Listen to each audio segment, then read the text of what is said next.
Hi കൂട്ടുകാരെ, പുതിയൊരു വീഡിയോയിലേക്ക് എല്ലാവർക്കും സ്വാഗതം. അങ്ങനെ അനു ഡ്രസ്സ് മാറുന്ന കിരൺ പിറകിൽ നിന്ന് നോക്കുകയാണ് കേട്ടോ.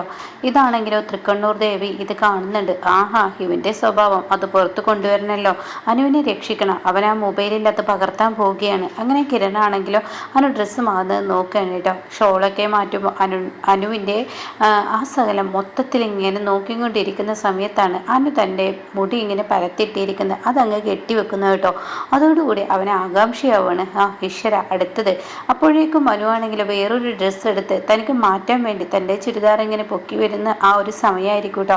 എന്നാൽ ഈ സമയം ദേവിയാണെങ്കിലോ അവിടെ ചാരു നിൽക്കുന്നത് കാണാണ്. ചാരു അവിടെ ടാബ്ലൊക്കെ ഇങ്ങനെ ക്ലീൻ ചെയ്തുകൊണ്ടിരിക്കുകയാണ്. ആ സമയം ചാരുവിനെ ഇത് കാണിപ്പിച്ചു കൊടുക്കണം, അത് അത്യാവശ്യമാണ്, അത് അനിവാര്യമാണ്. അതുകൊണ്ട് തന്നെ ഇവൻ്റെ മുഖംമൂടിയെങ്കിലും അവൾ അറിയണം. അതുകൊണ്ട് താൻ എന്തെങ്കിലും ചെയ്തേ പറ്റുള്ളൂ എന്നിങ്ങനെ ദേവി മനസ്സുകൊണ്ട് ചിന്തിച്ച് പെട്ടെന്ന് ചാരുവിൻ്റെ മുഖത്തോട്ട് ഇങ്ങനെ നോക്കുകയാണ്. ആ സമയം ചാരുവിടെ പണി ചെയ്തുകൊണ്ടിരിക്കുകയാണ്. അപ്പോഴേക്കും ഇപ്പുറത്തെ സൈഡിലുള്ള ആ റൂമിൻ്റെ ഫ്രണ്ടിലുള്ള ആ ഫാൻ അങ്ങ് സൗണ്ടോടുകൂടി ഓണാകുകയാണ് കേട്ടോ. ഇത് കാണുന്ന ചാരു, അയ്യോ അവിടെ ആരുമില്ലല്ലോ, പിന്നെ എന്താ ഫാൻ ഓണായത് എന്ന് പറഞ്ഞിട്ട് താൻ അങ്ങോട്ടേക്ക് നടന്നു വരുമ്പോൾ തൻ്റെ മുന്നിൽ കാണുന്നു കിരൺ അനുവിൻ്റെ റൂമിലോട്ട് എത്തി നോക്കുന്ന ആ ജനലിലൂടെ നോക്കുന്ന ആ കാഴ്ച അനുവിനെ ആകെ അത്ഭുതപ്പെടുത്തി കളയാണ് കേട്ടോ.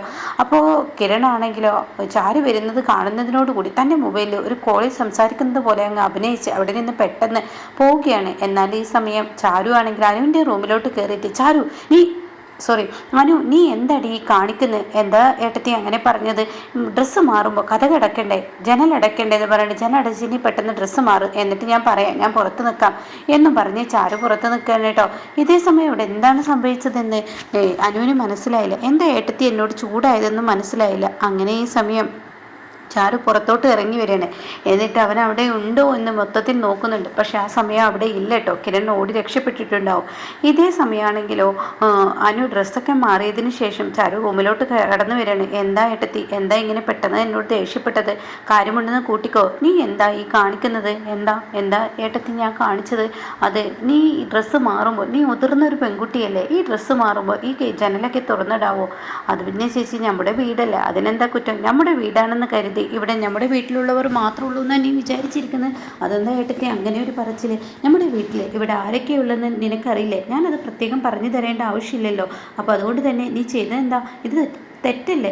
എന്താ ഏട്ടത്തി ഇങ്ങനെയൊക്കെ സംസാരിക്കുന്നത്? അതെ, കൂടുതലായി ഒന്നും പറയണ്ടേ. ഡ്രസ്സ് മാറുമ്പോൾ എപ്പോഴും കഥ കടിച്ച് മാറുക, അത്ര തന്നെ, വേറെ പ്രത്യേകിച്ചൊന്നും എനിക്ക് പറയാനില്ല എന്ന് പറഞ്ഞിട്ട് ചാരോടെ നിന്ന് പോവുകയാണ് കേട്ടോ. എന്തോ ഒരു മിസ്റ്റേക്ക് അനുവിനും തോന്നുകയാണ്. പിന്നീട് ഇവർ ഹോളിൽ ചെന്നിരിക്കുകയാണ്. അപ്പോൾ ഈ സമയം പരമേശ്വരനും രൗദ്രതിയമ്മയും അതുപോലെ തന്നെ മാഷും ഹേമയും അശ്വതിയും രമേഷും ഒക്കെ ഇരിപ്പുണ്ട് കേട്ടോ. അപ്പോഴേക്കും ചാരു അങ്ങോട്ട് കടന്നു വരിക. ചാരു ഇതിങ്ങനെ ചിന്തിച്ചാണ് കടന്നു വരുന്നത്. ഇവൻ്റെ മുഖം മൂടി ഏകദേശം തനിക്ക് മനസ്സിലായി. ഇവനൊരു കുറുക്കൻ തന്നെയാണ്, ഇവനെ പേടിക്കേണ്ടതുണ്ട് എന്ന് ചാരങ്ങനെ ചിന്തിച്ച് വരും. അലമാമ ചോദിക്കുക, എന്താ മോളെ നീ ഇത്ര വല്ലാതെ ചിന്തിക്കുന്നേ? ഒന്നുമില്ല. എന്തോ എൻ്റെ മോളുടെ മനസ്സിൽ വിഷമം കയറിയിട്ടുണ്ടല്ലോ. ഒന്നുമില്ല ബാലമാമ, രാത്രിക്കൊക്കെ എന്തുണ്ടാക്കണമെന്ന് ആലോചിച്ചിരിക്കുക. അപ്പോഴേക്കും നിനക്ക് ഈ ചിന്ത മാത്രമേ ഉള്ളൂ, രാത്രിക്കത്തെ ഫുഡ്, അതാണോ ഇപ്പം നീ ചിന്തിച്ചത്? അത് കേൾക്കുന്ന രമേശൻ പറയുന്നത്, ശരിയാണ്, ഞാനും ചാരു ഒരേ ചിന്താഗതിയാണ്. നിൻ്റെ ചിന്താഗതി അങ്ങനെയല്ല, നിൻ്റെ ചിന്താഗതി എന്നാ പറഞ്ഞ് തിന്നുക, കഴിക്കുക, വെട്ടി വിഴുങ്ങുക എന്നുള്ള ചിന്താഗതിയാണ്. പക്ഷെ ചാരു അങ്ങനെയല്ല, മറ്റുള്ളവരുടെ വയറ് എങ്ങനെ നിറപ്പിക്കും എന്നുള്ള ചിന്താഗതിയാണ്. അത് രണ്ടാണ്. അല്ല, രണ്ടും ഭക്ഷണം തന്നെയല്ലേ എന്ന് രമേശൻ പറയുന്നു. അപ്പോൾ അശ്വതിയാണെങ്കിൽ എന്തിനാ ഇയാൾ ഇങ്ങനെ വേണ്ടാത്തോടത്തൊക്കെ സംസാരിക്കാൻ നിൽക്കുന്നത് എന്ന ലെവലിൽ ഇങ്ങനെ അശ്വതി നിൽക്കുന്നുണ്ട് കേട്ടോ. ഈ സമയം ഹേമക്കാണെങ്കിൽ അതൊട്ടും പിടിക്കുന്നില്ല. അങ്ങനെ എന്തായാലും ചാരു ഭക്ഷണം എന്തെങ്കിലുമൊക്കെ ഉണ്ടാക്കുക, എൻ്റെ മോൾ അത് ആലോചിച്ച് ഇങ്ങനെ ടെൻഷനാവൊന്നും വേണ്ട എന്നിങ്ങനെ പറയാണ്. എന്നിട്ട് പറയാണ്, ഇത്തവണത്തെ ക്ഷേത്രത്തിലെ ഉത്സവം അടിപൊളിയാക്കാനുള്ള പരിപാടിയാണ് ഞങ്ങൾ എടുത്തിരിക്കുന്നത് എന്നൊക്കെ ഇങ്ങനെ സംസാരം തുടരുമ്പോൾ, അല്ല എൻ്റെ ഹേമേ, നിന്നോടൊരു കാര്യം ചോദിക്കാൻ മറന്നു എന്ന് പറഞ്ഞ് രൗദ്രതി അമ്മ സംസാരിച്ച് തുടങ്ങണം. എന്താ അമ്മേ? അത് ഈ നിൽക്കുന്ന രമേശൻ നിൻ്റെ ആങ്ങളെയാണോ? അതെ, എൻ്റെ ആങ്ങളെയാണ്. അല്ല, നിൻ്റെ മകളെ കല്യാണം കഴിച്ചു കൊടുത്തത് നിൻ്റെ ആങ്ങളെ കാണില്ല? അതെ.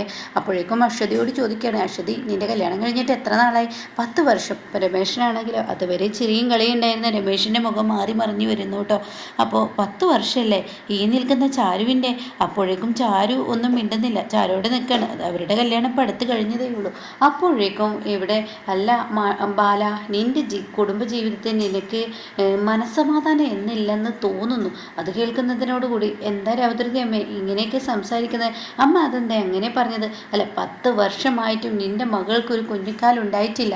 അത് ആലോചിക്കുമ്പോൾ തന്നെ എനിക്കെന്തോ നീ ആർക്കോ ഒരു പാപം ചെയ്തിട്ടുണ്ടെന്ന് തോന്നുന്നു. നീ ആർക്കോ ഒരു പാപം ചെയ്തതുകൊണ്ട് ദേവി നിന്നെ ശപിച്ചിരിക്കുകയാണ്. അതുകൊണ്ടാണ് നിനക്ക് കുഞ്ഞുങ്ങൾ ഉണ്ടാവാത്തത്. അത് കേൾക്കുന്ന ബാലൻ്റെ കണ്ണ് നിറഞ്ഞു കേട്ടോ. എന്നിട്ട് പറയണം 10 വർഷമായില്ലേ നിന്റെ ഈ മകള് കല്യാണം കഴിഞ്ഞിട്ട്. അപ്പോഴേക്കും രമേശിൻ്റെ മുഖവും മാറി മറിഞ്ഞു കേട്ടോ. രമേശിന് സങ്കടമാണ്. അശ്വതി കരഞ്ഞുകൊണ്ടിരിക്കുകയാണ്. അതുകൊണ്ട് നീ ആർക്കോ പാപം ചെയ്തതുകൊണ്ട് ദേവി നിന്റെ കുടുംബത്തെ ശപിച്ചതാണ് എനിക്ക് തോന്നുന്നത്. അതുകൊണ്ടാണ് നിനക്ക് നിന്റെ കുടുംബത്തെ ഒരു പേരക്കുട്ടികൾ ഉണ്ടാവാത്തത്. നിന്റെ കുടുംബം ഇനി നിലനിർത്തി പോകുമെന്ന് എനിക്ക് തോന്നുന്നില്ല. ഇതോടുകൂടി അങ്ങ് നശിച്ചു പോകുന്ന ഒരു ലക്ഷണമാണ് കാണിക്കുന്നത്. അത് തലമുറകൾ ഉണ്ടായെങ്കിലല്ലേ അടുത്ത തലമുറയിലോട്ട് പോവുള്ളൂ. അപ്പം നിനക്ക് പേരക്കുഞ്ഞുങ്ങൾ വരണ്ടേ?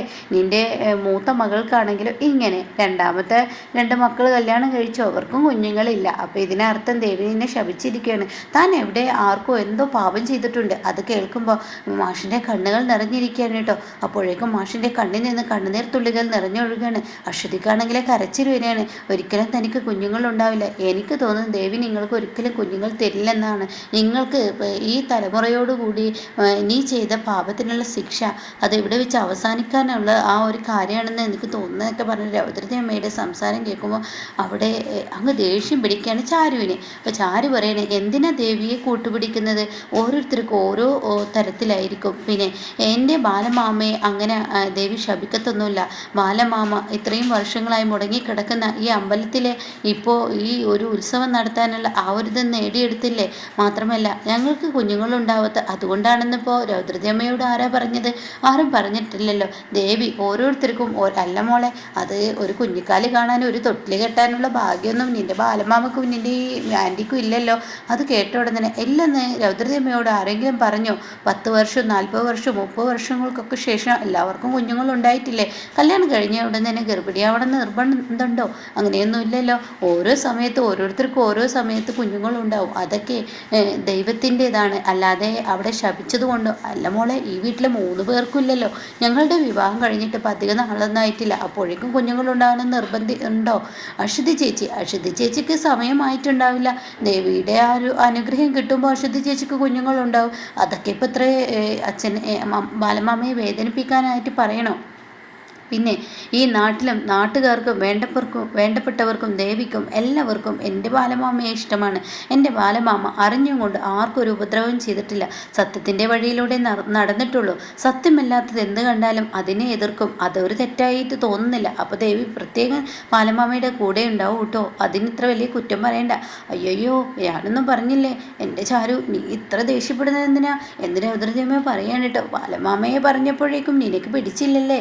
ഇത്രയൊക്കെ അങ്ങ് ദേഷ്യം വേണമായിരുന്നു. അപ്പോൾ ഇത് കേട്ടോടെ തന്നെ അല്ല ഞാൻ ഉള്ള കാര്യം പറഞ്ഞതാണ്. ഞാൻ എന്തായാലും റൂമിലോട്ട് പോട്ടെ. പറയാനുള്ളത് പറഞ്ഞു. എൻ്റെ ബാല നീ മനസ്സിലൊന്നും വെക്കണ്ട കേട്ടോ. ഞാനങ്ങ് പറയുന്ന കൂട്ടത്തിൽ പറഞ്ഞത്. അപ്പോഴേക്കും പരമേശ്വരൻ പറയണേ ശരിയാണ്, എൻ്റെ അമ്മ അങ്ങനെയാണ് ബാല. അത് അമ്മയുടെ സ്വഭാവം നിനക്കറിയില്ല. എനിക്കറിയാം. അപ്പോൾ എന്തായാലും ആയിക്കോട്ടെ, ഞാൻ റൂമിലോട്ട് പോവുക എന്ന് പറഞ്ഞ് ഓരോരുത്തരായി പോകുമ്പോഴേക്കും അശ്വതിക്ക് സങ്കടം സഹിക്കില്ല കേട്ടോ. അശ്വതി പൊട്ടി കരഞ്ഞ് അവിടെ നിന്ന് പോവുകയാണ്. തനിക്ക് ഇനി കുഞ്ഞിക്കാല് കാണാനുള്ള ഭാഗ്യം ഉണ്ടാവില്ലേ എന്ന സങ്കടത്തോടു കൂടി അവിടെ നിന്ന് പോവുകയാണ് കേട്ടോ. ഇതേ സമയം ചാരു ആണെങ്കിലും എല്ലാവരുടെയും ഉള്ളിൽ ഒരു കുറുക്കൻ ഒളിച്ചിരിപ്പുണ്ട്. അത് ശ്രദ്ധിക്കേണ്ടിയിരിക്കുന്നു എന്ന് ചാരുവിൻ്റെ ഉള്ളിലുണ്ട് കേട്ടോ. പിന്നീട് പരമേശ്വരൻ റൂമിൽ ഇങ്ങനെ ഫോണിൽ ആരോടെ സംസാരിക്കുന്നത്. നാളെ ഞാൻ പറഞ്ഞതുപോലെയൊക്കെ ചെയ്യ് എന്നൊക്കെ പറയുമ്പോൾ രൗദ്രദേവം അങ്ങോട്ടേക്ക് കയറി വരണേ. എന്താ നീ അടുത്ത പ്ലാന്? അത് കേട്ടോടെ തന്നെ എൻ്റെ അമ്മ എന്ത് പണിയാണ് കാണിച്ചത്? അവിടെ വെച്ച് അങ്ങനെയൊക്കെ സംസാരിച്ച് ബാലൻ്റെ കണ്ണ് നിറയിപ്പിച്ചു. അവനെ അവിടെ ഇട്ട് കരയിപ്പിച്ചു. എന്നാൽ എൻ്റെ അമ്മ ആൾ കാണും പോലെ ഒന്നല്ല. എത്ര പെട്ടെന്നാണ് അമ്മ ആ ഒരു സംസാരം അവിടെ കൊണ്ടേ എത്തിച്ച് ബാലനെ മനസ്സിലൊരു കുറ്റബോധം ഉണ്ടാക്കിയത്.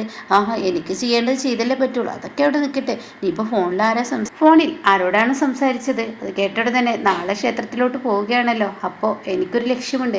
അതായത് ബാലനും ഞാനും സ്കൂട്ടറിൽ പോകാനാണ് പ്ലാൻ ചെയ്തിരിക്കുന്നത്. ആ സമയം ബാലനെ ഞാൻ സ്കൂട്ടറിൽ നിന്ന് വീഴ്ത്തിടും. എന്നിട്ട് ബാലൻ്റെ കൈയും കാലും ഓടിക്കാനുള്ള പരിപാടിയാണ് എൻ്റെ അമ്മ.